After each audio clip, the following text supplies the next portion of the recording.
병원 침대에 누워서 다리가 움직이지 않는 그 순간 부모님의 메시지가 도착했다. 하와이에서 잘 지내고 있어? 내 돈으로 예약한 호텔이 최고야. 그 문자를 읽는 순간 내 심장이 산산조각 나는 소리가 들리는 듯 했다. 내가 수술 후 혼자 고통받는 동안 그들은 내 통장에서 빼낸 돈으로 호화로운 여행을 즐기고 있었다. 그날 나는 모든 연락을 차단하고 그들의 존재를 내 삶에서 영원히 지웠다. 그날의 충격은 아직도 생생하다. 서울의 한 종합병원에서 척추 수술을 받은 지 사흘째였다. 의사는 회복에 최소 6개월은 걸릴 거예요.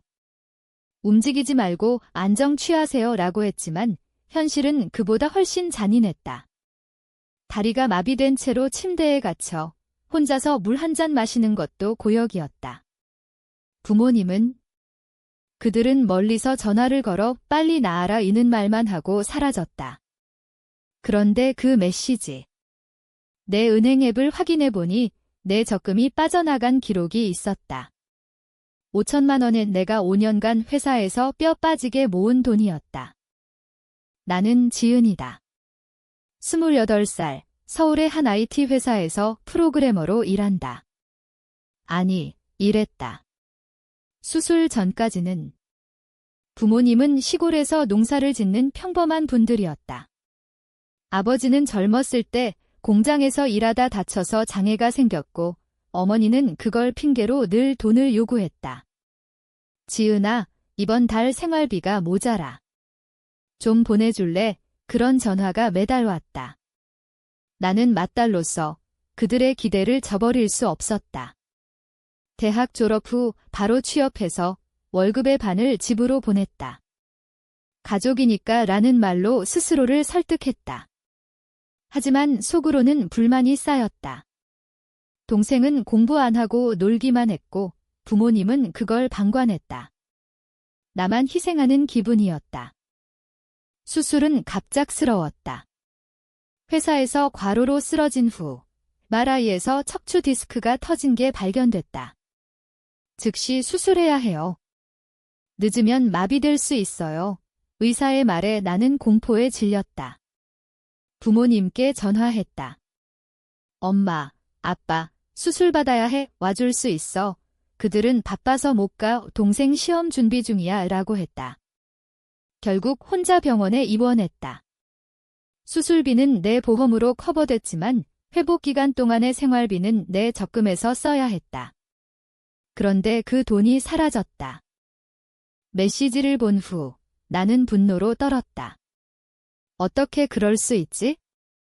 내가 고통받는 동안 그들은 하와이에서 칵테일 마시고 수영장에서 사진 찍고 있었다. 인스타그램에 올라온 사진들 아버지의 웃는 얼굴, 어머니의 화려한 드레스. 그 모든 게 내 돈으로 산 거였다. 나는 은행에 전화해 거래 내역을 확인했다. 어머니가 내 카드를 몰래 사용한 흔적이 있었다. 과거에 내가 집에 두고 온 카드였다. 지은아, 급할 때 쓰라고 했던 게 후회됐다. 그날 밤 병실에서 혼자 울었다.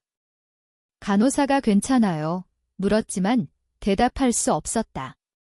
내 삶이 무너지는 기분이었다. 다음 날 나는 모든 연락을 차단했다. 부모님 번호 블록, 소셜미디어 차단. 동생도 마찬가지. 이제 나 혼자 살아야 해라고 마음속으로 다짐했다. 하지만 그건 시작에 불과했다. 회복 과정에서 더 큰 시련이 기다리고 있었다. 퇴원 후 집으로 돌아왔다. 하지만 집은 텅 비어 있었다. 다리가 불편한 채로 매일 재활 치료를 받았다. 회사에서는 휴직을 허락했지만 급여는 반만 나왔다. 돈이 바닥나기 시작했다. 친구들은 도와주려 했지만 나는 거부했다. 혼자 할게 자존심 때문이었다. 밤마다 부모님을 생각했다. 왜 그랬을까? 정말 나를 사랑하지 않았던 걸까? 어린 시절 추억이 떠올랐다. 아버지가 나를 업고 논밭을 껐던 때, 어머니가 손수 만든 김치찌개를 먹던 때, 그 모든 게 거짓이었나? 그러다 우연히 동생에게서 메시지가 왔다. 새 번호로. 언니, 부모님 걱정하시는데 왜 연락 안 해? 돈 좀 보내줘. 그 문자를 보자 웃음이 나왔다. 아직도 돈. 나는 답하지 않고 삭제했다. 하지만 마음속으로는 복수가 싹텄다. 단순한 차단으로는 부족했다. 그들에게 내 고통을 느끼게 해주고 싶었다. 재활 중에 병원에서 만난 한 남자를 떠올렸다. 민준. 같은 재활 환자였다. 그는 교통사고로 다리를 다쳤지만 항상 긍정적이었다. 지은 씨, 포기하지 마요. 우리 함께 이겨내요. 그의 말에 위로를 받았다.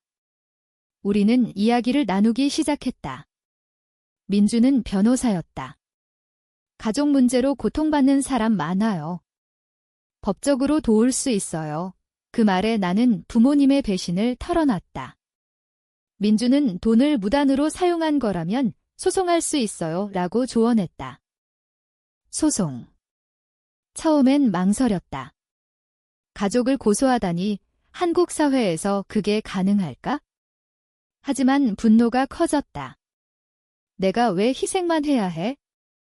결정했다. 민준의 도움으로 변호사를 선임했다. 증거를 모으기 시작했다. 은행 내역, 메시지, 사진. 모든 게 완벽했다. 소송 준비 중 부모님에게서 연락이 왔다. 지은아, 왜 그래? 우리가 잘못했어. 돌아와. 하지만 늦었다. 나는 무시했다. 법정에서 만날 거야 라고 생각했다. 그 과정에서 내 마음은 점점 단단해졌다. 더 이상 약한 맏딸이 아니었다. 소송 서류를 제출한 날 가슴이 떨렸다. 민준이 곁에 있어줘서 다행이었다. 지은 씨, 잘 될 거예요. 증거가 확실하니까 그의 손을 잡았을 때 이상한 감정이 들었다. 단순한 감사 이상이었다. 하지만 지금은 그럴 때가 아니었다. 부모님의 배신을 바로잡아야 했다. 법정 날짜가 잡혔다. 그 사이 내 회복은 느리지만 진행됐다. 이제 지팡이를 짚고 걸을 수 있게 됐다. 회사에 복귀 준비를 하며 새로운 삶을 꿈꿨다. 그런데 밤에 악몽이 왔다. 어린 내가 부모님에게 매달리는 꿈이 깨어나서 울었다. 정말 이게 맞는 걸까? 가족을 버리는 게? 동생이 찾아왔다. 병원 로비에서. 언니, 제발 그만해. 부모님 아프시다고 그녀의 눈에 눈물이 고였다. 하지만 나는 차갑게 말했다. 너도 알았어. 그 돈으로 여행 간 거. 동생은 고개를 저었다. 몰랐어. 하지만 가족이잖아, 가족. 그 단어가 역겹게 느껴졌다. 가봐. 더 이상 볼 일 없어? 법정에서 부모님을 마주쳤다. 아버지는 늙어 보였고 어머니는 울고 있었다. 판사가 물었다. 피고 측, 변론하세요. 어머니가 말했다. 지은이가 준 돈이라고 생각했어요. 가족끼리 거짓말. 나는 증거를 제시했다. 이 돈은 제 적금입니다. 무단 사용입니다. 법정은 조용해졌다. 민준이 내 손을 잡아줬다. 그 순간 나는 강해졌다. 판결은 내 승소였다. 부모님은 돈을 돌려주라는 명령을 받았다. 하지만 그들은 돈이 없어요 라고 했다. 집을 팔아야 할 상황이었다. 나는 동정심이 들었지만 물러서지 않았다. 이제 제 삶 살아요.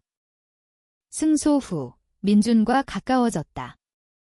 우리는 데이트를 시작했다.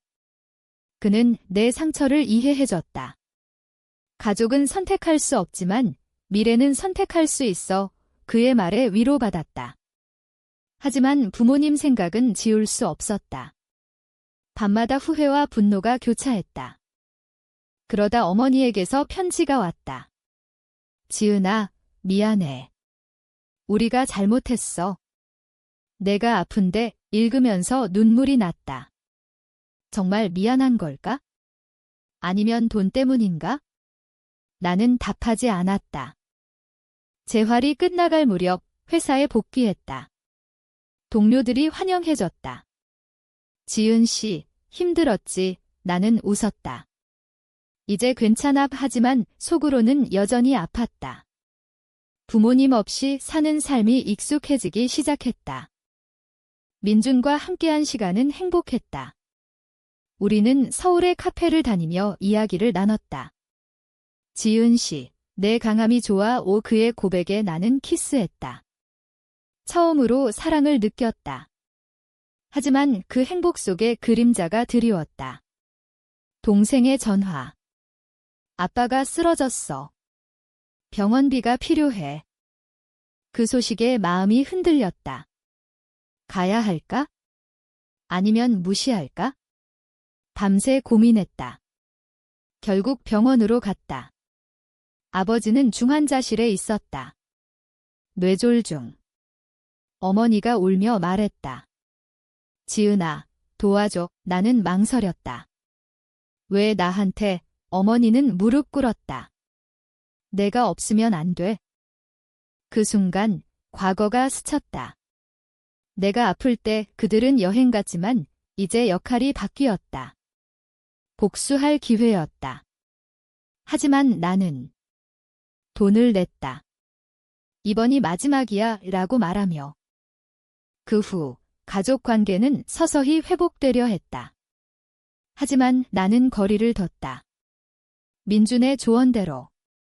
용서는 자신을 위한 거야. 나는 점점 자유로워졌다.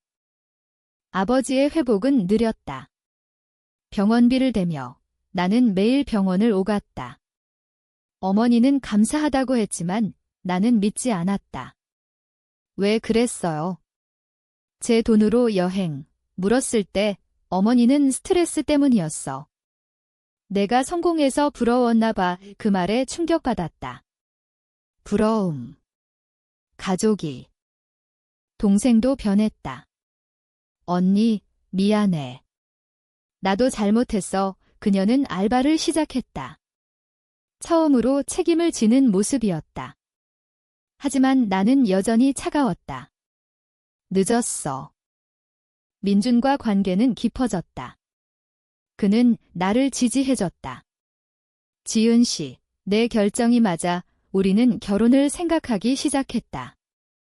서울의 아파트에서 함께 사는 꿈 하지만 가족 문제가 발목을 잡았다.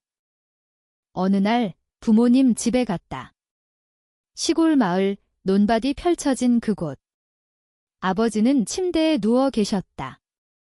지은아, 고맙다. 그의 약한 목소리에 가슴이 아팠다. 어린 시절 아버지가 나를 위해 희생한 게 떠올랐다. 공장 사고 후 그는 가족을 위해 버텼다. 내가 왜 그걸 잊었을까? 어머니와 대화했다. 엄마, 솔직히 말해요. 왜 제 돈을 썼어요? 어머니는 울며 말했다. 빚이 많았어. 내 동생 학비, 집 수리. 내가 성공하니까 그냥 변명이었다. 하지만 그 뒤에 숨긴 감정이 느껴졌다. 가난의 고통, 자식에 대한 원망. 나는 이해하려 애썼다. 한국 사회에서 부모는 자식을 위해 희생하고 자식은 보답한다. 하지만 그게 왜 일방적이어야 해? 나는 말했다. 이제부터 각자 살아요. 도와줄 만큼은 했어요. 집으로 돌아오는 기차에서 눈물이 흘렀다. 민준에게 전화했다. 나 용서할 수 있을까? 그는 시간이 필요해 라고 했다. 회사에서 승진 제안이 왔다. 프로젝트 리더. 수술 후 처음으로 성취감을 느꼈다. 지은 씨, 내 능력이 빛나라는 상사의 말에 뿌듯했다. 가족 없이도 나는 성공할 수 있었다. 하지만 밤에 불안이 왔다. 부모님이 다시 돈을 요구하면? 동생이 망가지면? 민주는 걱정 마, 내가 있어 라고 안아줬다. 가족 모임이 있었다. 아버지 퇴원 기념. 어색한 분위기 속에서 우리는 식사했다. 동생이 언니, 다시 가족이 되자라고 했다. 나는 고개를 저었다. 가족은 피가 아니야? 신뢰야. 그날 이후 관계는 미묘하게 변했다. 가끔 전화하고 명절에 만나지만 깊은 유대는 없었다. 나는 그것으로 만족했다. 민준과 약혼했다. 결혼식 준비 중 부모님을 초대할지 고민했다. 결국 초대했다. 오세요. 하지만 과거는 잊어요. 결혼식 날 부모님은 왔다. 어머니가 축하해라고 울며 말했다. 그 순간 용서의 싹이 텄다. 하지만 완전한 용서는 아니었다. 새 삶이 시작됐다. 민준과 함께한 집, 새로운 직장. 가족은 멀리서 지켜보는 존재가 됐다. 결혼 후 삶은 안정됐다. 민준은 좋은 남편이었다. 우리는 아이를 계획했다. 하지만 가족의 그림자가 여전했다. 어머니의 전화. 지은아, 돈 좀 빌려줄래? 동생 사업 시작하려고. 나는 거절했다. 엄마, 이제 그만해요. 화가 났다. 왜 반복하나? 민주는 차단할까? 라고 했지만 나는 망설였다. 아버지의 건강이 걱정됐다. 동생의 사업은 실패했다. 예상대로. 그녀가 찾아왔다. 언니, 도와줘. 빚이 쌓였어. 나는 말했다. 내 문제야. 스스로 해결해. 동생은 울며 갔다. 그 후 부모님의 원망이 시작됐다. 내가 너무 차가워 라는 메시지. 나는 스트레스로 재활 후유증이 재발했다. 다리가 다시 저렸다. 병원에 가니 스트레스 때문이라고. 민준이 걱정했다. 가족과 완전히 끊자. 결정의 순간이었다. 나는 부모님을 만나러 시골로 갔다. 집은 낡아 있었다. 아버지는 지은아, 내가 없으면 안 돼라고 했다. 나는 솔직히 말했다. 아빠, 저도 아팠어요. 수술할 때 당신들은 여행 갔잖아요. 아버지는 고개를 숙였다. 미안하다. 우리가 잘못했어. 처음으로 진심이 느껴졌다. 어머니도 울었다. 내가 성공해서 우리 삶이 초라해 보였어. 그 대화로 많은 게 풀렸다. 우리는 과거를 털어놨다. 어린 시절의 가난, 부모의 희생, 내 희생. 서로의 상처를 인정했다. 집으로 돌아오며 가벼워졌다. 완전한 용서는 아니지만 이해의 시작이었다. 아이를 임신했다. 기쁜 소식에 부모님께 알렸다. 그들은 축하했다. 손주 볼 수 있어서 다행이야. 출산 후 부모님이 서울로 왔다. 아이를 안는 어머니의 모습에 눈물이 났다. 엄마, 고마워요. 관계는 서서히 회복됐다. 하지만 경계는 유지했다.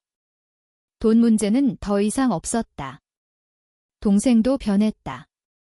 안정된 직장을 구했다. 민준과 함께한 가족은 행복했다.